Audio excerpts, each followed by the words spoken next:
నేను చెప్పే స్టాక్స్ కానీ ఇక్కడ చూపించే చార్ట్స్ కానీ ఇవన్నీ టెక్నికల్ లెవెల్స్ మాత్రమే.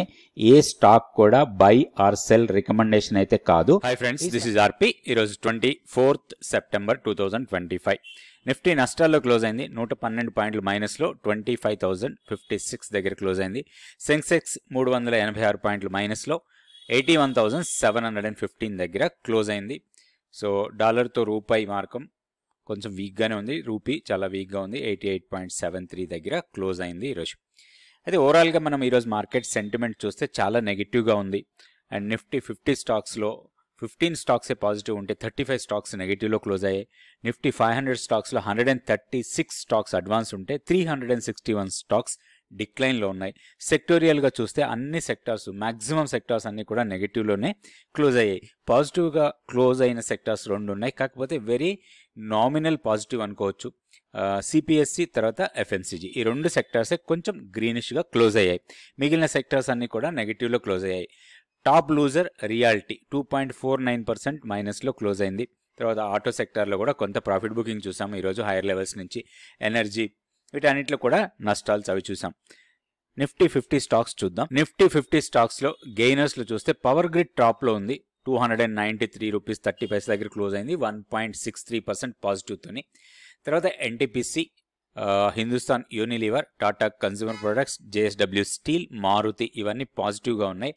నెగిటివ్గా క్లోజ్ అయిన స్టాక్స్లో టాప్లో ఉంది టాటా మోటార్స్ 2.62% డౌన్ అయింది.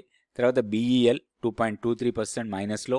Adani enterprises, Wipro, IndusInd bank, Jio finance, Hero motor corp, Bajaj auto, UltraTech cement, tech Mahindra, M&M ఇవన్నీ కూడా నష్టాల్లో క్లోజ్ అయిన స్టాక్స్. నిఫ్టీకి టెక్నికల్ చార్ట్ చూద్దాం. ఇది Nifty daily candle stick chart. So మనం గతంలో అనుకున్నట్టుగానే మన కీ లెవెల్కి దగ్గరలోకి వచ్చేసాం. ఈరోజు ఆల్మోస్ట్ కీ లెవెల్ టచ్ చేసి కొంచెం హైయర్ లెవెల్కి వెళ్ళింది, కానీ సస్టైన్ కాలేదు. హైయర్ లెవెల్లో క్లోజింగ్ వచ్చేసరికి 25,056. ఇప్పుడు మనం చూడాల్సింది 25,020 మన కీ లెవెల్. ఈ లెవెల్ చాలా ఇంపార్టెంట్. ఇది బ్రేక్ అయితే మాత్రం 50 DMAని టెస్ట్ చేయొచ్చు. అది 24,880 దగ్గర ఉంది. సో అది కూడా బ్రేక్ అయితే 24,160 వరకు డౌన్ సైడ్ రావడానికి ఎక్కువ అవకాశాలు ఉన్నాయి. 200 DMA. సో ఇట్లా లెవెల్స్ చూసుకొని దాని ప్రకారం మనం ట్రేడ్ చేయొచ్చు. మధ్యలో ఒకటి 24,639 మనకి మంత్లీ పివోట్ లెవెల్ ఉంది. సో ఇది కూడా కొంత టెక్నికల్గా సపోర్ట్ ఉండడానికి ఎక్కువ అవకాశాలు ఉన్నాయి. సో ఇమీడియట్ సపోర్ట్ మాత్రం మనకి 50 DMA దగ్గర రావచ్చు, 24,880. సో హైయర్ లెవెల్లో రెసిస్టెన్స్ పాయింట్స్ 25,100 ఫస్ట్ రెసిస్టెన్స్ లాగా ఉంటుంది. దాన్ని బ్రేక్ చేసి పైకి వెళ్తే మాత్రం 25,160 ఇది రెసిస్టెన్స్ పాయింట్ లాగా ఉండే అవకాశం ఉంది. సో ఓవరాల్గా కొంచెం సెంటిమెంట్ వీక్ ఉంది. లోయర్ లెవెల్లో బయింగ్ ఆపర్చునిటీ మనకి రావాలంటే ఈరోజు హైని క్రాస్ చేసి దానికన్నా పైన క్లోజ్ అయితే కొంచెం షార్ట్ టర్మ్లో కొంచెం అప్ సైడ్ చూడొచ్చు. అండ్ లోయర్ లెవెల్లో మన కీ లెవెల్ అనేది చాలా ఇంపార్టెంట్. కీ లెవెల్ కన్నా కింద క్లోజ్ అయితే మాత్రం మనం షార్ట్ పొజిషన్స్లోకి ఎంటర్. కీ లెవెల్ ఏంటి, ఏ లెవెల్ని ఎట్లా మనం అర్థం చేసుకోవాలి, అండ్ స్ట్రాంగ్ రెసిస్టెన్స్ ఎక్కడ ఉంటుంది, వీక్ రెసిస్టెన్స్ ఎక్కడ ఉంటుంది, సపోర్ట్స్ దగ్గర కూడా స్ట్రాంగ్ సపోర్ట్ ఏంటి, వీక్ సపోర్ట్ ఏంటి, ఇవన్నీ కూడా మనం నేర్చుకోవచ్చు. దీంతో పాటుగా డిమాండ్ సప్లై చాలా ఇంపార్టెంట్ రూల్ అది. సో డిమాండ్ ఎక్కడ ఉంది, సప్లై ఎక్కడ ఉంది, ఆ డిమాండ్ వచ్చినప్పుడు మనం ఎలాంటి యాక్షన్ తీసుకోవాలి, సప్లైలో ఎలాంటి యాక్షన్ తీసుకోవాలి, మూవింగ్ యావరేజెస్, ఏ మూవింగ్ యావరేజెస్ వాడాలి, చాలా రకాల మూవింగ్ యావరేజెస్ ఉన్నాయి. సో ఏవి వాడాలి, మనం ఏవి వాడితే మనకి ప్రాబబిలిటీ పెరుగుతుంది ప్రాఫిట్లో ఉండటానికి, ఇట్లాంటి ప్రతి విషయాన్ని స్టాక్ మార్కెట్కి సంబంధించిన ప్రతి విషయాన్ని కూడా మనం నేర్చుకోవచ్చు 100 days మెంటర్షిప్ ప్రోగ్రామ్. ఇది నెక్స్ట్ బ్యాచ్ 6th October నుంచి స్టార్ట్ అవుతుంది. ఇంట్రెస్ట్ ఉన్న వాళ్ళు తప్పకుండా జాయిన్ కండి. మీరు స్టాక్ మార్కెట్లో ఒక మంచి ప్రొఫెషనల్ కావాలంటే ఈ 100 days మెంటర్షిప్ ప్రోగ్రామ్ మీకు యూస్ఫుల్గా ఉంటుంది. సో అగైన్ బ్యాంక్ నిఫ్టీ కూడా వీక్నెసే కనిపించింది. Strong resistance point 55,380. సో అది ఇప్పుడు ఇమీడియట్ రెసిస్టెన్స్ లాగా ఉంటుంది. డౌన్ సైడ్లో మన కీ లెవెలే మనకి సపోర్ట్ పాయింట్ 54,920.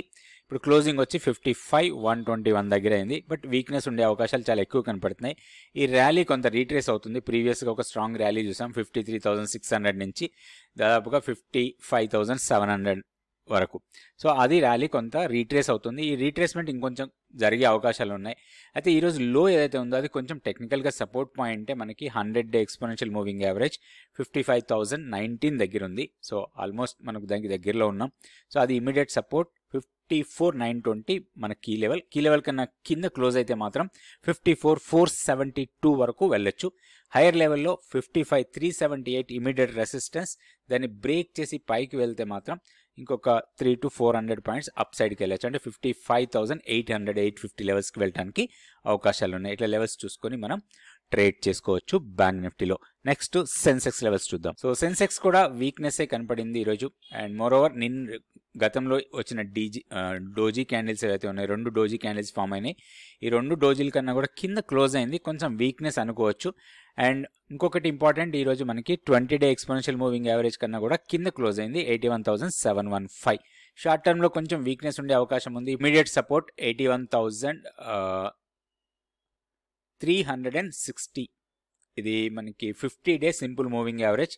దానికన్నా కిందకు వస్తే మాత్రం ఇంకొంచెం వీక్నెస్ రావచ్చు, 80,980 వరకు రావడానికి అవకాశాలు ఉన్నాయి. ఇట్లా లెవెల్స్ చూసుకొని మనం ప్లాన్ చేసుకోవచ్చు. హైయర్ లెవెల్లో రెసిస్టెన్స్ పాయింట్ ఇప్పుడు ఇమీడియట్గా 82,023 స్ట్రాంగ్ రెసిస్టెన్స్ ఉండే అవకాశం ఉంది. దాన్ని బ్రేక్ చేసి పైకి వెళ్తే 82,504 వరకు వెళ్ళొచ్చు. ఇలా లెవెల్స్ చూసుకొని ప్రాపర్ ట్రేడ్ చేసుకోవచ్చు. నెక్స్ట్ మనం స్టాక్ ఫ్యూచర్స్ యాక్టివిటీ చూద్దాం. ఈరోజు స్టాక్ ఫ్యూచర్స్ యాక్టివిటీ చూస్తే షార్ట్స్ బిల్డ్ అవుతున్న స్టాక్సే ఎక్కువగా కనపడుతున్నాయండి. 167 స్టాక్స్ షార్ట్స్లో ఉంటే లాంగ్ బిల్డ్ అవుతున్న స్టాక్స్ 39 ఉన్నాయి. షార్ట్ కవరింగ్లో 3, లాంగ్ అన్వైండింగ్లో 5. సో లాంగ్ బిల్డప్లో ఉన్న స్టాక్స్ 39. ఈ 39 స్టాక్స్లో టాప్లో ఉంది ఓపెన్ ఇంట్రెస్ట్ బాగా పెరిగిన స్టాకు JSW స్టీల్, తర్వాత Bajaj finance, SBI card, Chola finance, Maruti, Indian bank, United Spirits, తర్వాత Supreme Industries, Nestle, AB capital, KNS. ఇవి పాజిటివ్గా ట్రేడ్ అయ్యాయి. ఈరోజు ఓపెన్ ఇంట్రెస్ట్ పెరిగి ప్రైస్ పెరిగినాయి. ఓపెన్ ఇంట్రెస్ట్ పెరుగుతూ ప్రైస్ తగ్గిన స్టాక్స్లో లూపిన్ టాప్లో ఉంది. 40% ఓపెన్ ఇంట్రెస్ట్ పెరిగింది, ప్రైస్ మాత్రం తగ్గింది. అదేవిధంగా Shree cement, Apollo, APL Apollo, Axis bank, Eternal, Polycab, Bajaj Finserv, DLF, Bajaj auto, Siemens, Auro pharma. వీటిలో ప్రైస్ తగ్గుతూ ఓపెన్ ఇంట్రెస్ట్ పెరిగిన స్టాక్స్. వీటిలో షార్ట్ బిల్డప్ అనుకోవచ్చు. షార్ట్ కవరింగ్లో టాటా కెమికల్స్ కనపడుతుంది, తర్వాత RBL బ్యాంక్, నైకా. లాంగ్ అన్వైండింగ్లో Delhivery, Sammaan capital, HFCL, Zydus life. So ఇట్లా స్టాక్స్ తీసుకున్న తర్వాత వీటికి ప్రాపర్గా టెక్నికల్ లెవెల్స్ పెట్టుకొని దాని ప్రకారం మనం ట్రేడింగ్ చేసుకోవచ్చు. Thank you so much for watching this video.